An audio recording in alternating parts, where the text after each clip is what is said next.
সিলেটের পুণ্যভূমিতে অবস্থিত উপমহাদেশের অন্যতম আধ্যাত্মিক কেন্দ্র হজরত শাহ পরাণ রহমতুল্লাহ আলাইহের মাজার শরীফ। প্রতিদিনই এখানে দেশের বিভিন্ন প্রান্ত থেকে হাজার হাজার ধর্মপ্রাণ মুসল্লি ও দর্শনার্থী সমবেত হন মহান আল্লাহ তাআলার সন্তুষ্টি কামনায়। জীবন ও জীবিকার কথা, জীবনের ও জীবিকার কথা বলাই একমাত্র লক্ষ্য। আমি এখন অবস্থান করছি শাহপরাণ মাজারের। শাহপরাণ মাজারটা হচ্ছে ওখানে উপরে। আমি এখন যাবো এদিকে যাওয়ার জন্য যে রাস্তাটুকু আছে সেই রাস্তাটুকু ইউজ করব। আমরা ওইদিকে ঘুরে যাব। এটা হচ্ছে মহিলাদের জন্য প্রবেশের রাস্তা। রাস্তা দুইটা আছে, একটা হলো পুরুষের জন্য প্রবেশের রাস্তা। সেই রাস্তাগুলোতে ধরে আমি এখন উপরে যাব। আমার মূল উদ্দেশ্য হচ্ছে এখানে শাহপরাণ রাদিয়াল্লাহু আনহু হচ্ছে যে এখানে জানেন আপনারা যে 360 আউলিয়া যে এসেছিল বাংলাদেশের এই পুণ্যভূমি সিলেটে, কিন্তু দুইজন আছেন, একজন শাহজালাল এবং শাহপরাণ। শাহজালাল এবং শাহপরাণ রাদিয়াল্লাহু আনহু দুজন হচ্ছেন এখানে মামা বাগিনা আমরা বলি। এটা হচ্ছে বাগিনার যে মাজার শরীফ, সে মাজার শরীফে আমরা অবস্থান করব। আমরা যাই উপরে গেলে হয়তো ওনার মাজারটা আপনাদেরকে দেখানোর চেষ্টা করব। আর এখানে উনার কাছে চাওয়ার উদ্দেশ্য হচ্ছে উনার মাধ্যমে আল্লাহ পাকের কাছে চাওয়া।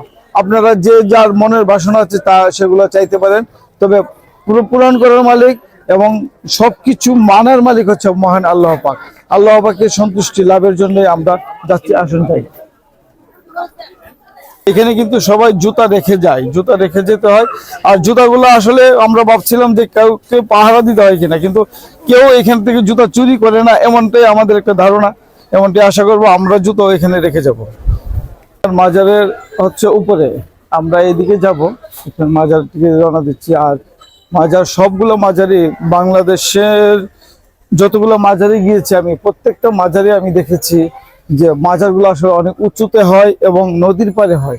এটা আসলে তখনকার মানুষের একটা যোগাযোগ ব্যবস্থার কারণে হয়তো এমনটি হয়ে থাকে। আর উঁচু জায়গায় কেন হয় সেটা আসলে আমার জানা নেই, কারণ এর কোনো সায়েন্টিফিক অথবা কোনো লজিক, কোনো ব্যাখ্যা আমার কাছে নেই।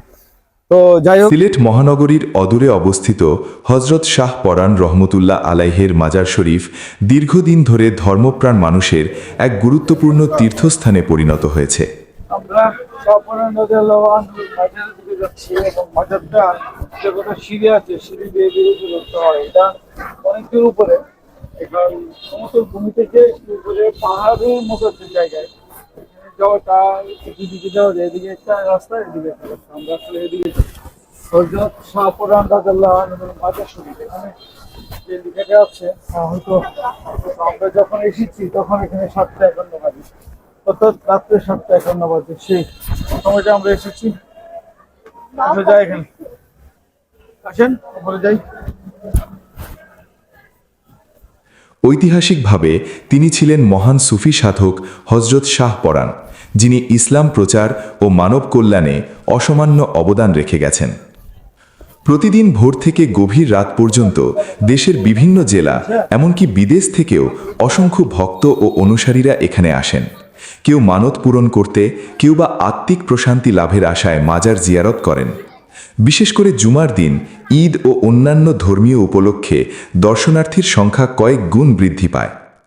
মাজার প্রাঙ্গণে প্রবেশ করলেই চোখে পড়ে ভক্তদের ভিড়, দোয়া মোনাজাতে মগ্ন মানুষের সারি আর এক ধরনের শান্ত ও পবিত্র পরিবেশ। অনেকেই এখানে এসে গরিব দুঃখীদের মাঝে দান খয়রাত করেন, যা ইসলামের মানব সেবার আদর্শকে আরও জোরদার করে। স্থানীয় প্রশাসন ও মাজার কর্তৃপক্ষ দর্শনার্থীদের নিরাপত্তা ও সুবিধার্থে বিভিন্ন ব্যবস্থা গ্রহণ করেছে।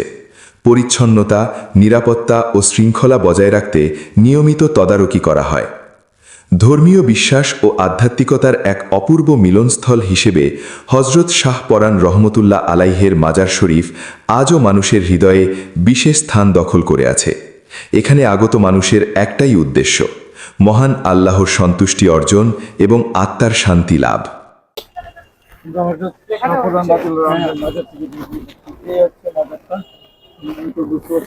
আমরা যারা শাহপরাণ মাজারে এসেছিলাম, শাহপরাণ মাজারে এখানে আসলে মান্যত করে কিছু নেই, এখানে শুধু কেবল উঠছিলাম।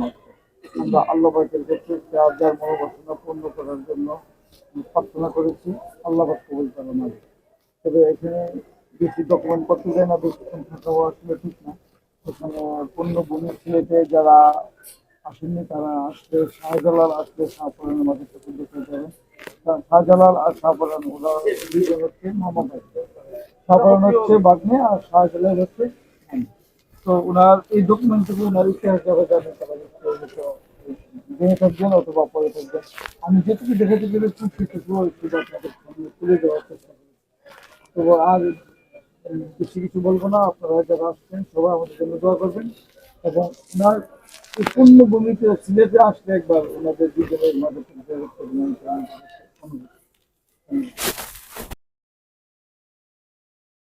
সহযোগিতায় ছিলেন আব্দুর রহিম, সার্বক্ষণিক সে আমাদের দায়িত্ব পালন করেছে। ধন্যবাদ আব্দুর রহিম। সবাইকে শুভেচ্ছা দিয়ে আজকের মতো এখানে বিদায় নিচ্ছি। সবাই ভালো থাকবেন। আবার নতুন কোনো সময় নতুন কোনো জায়গায় আবার দেখা হবে। আল্লাহ হাফেজ। জীবন ও জীবিকার কথা বলাই একমাত্র লক্ষ্য।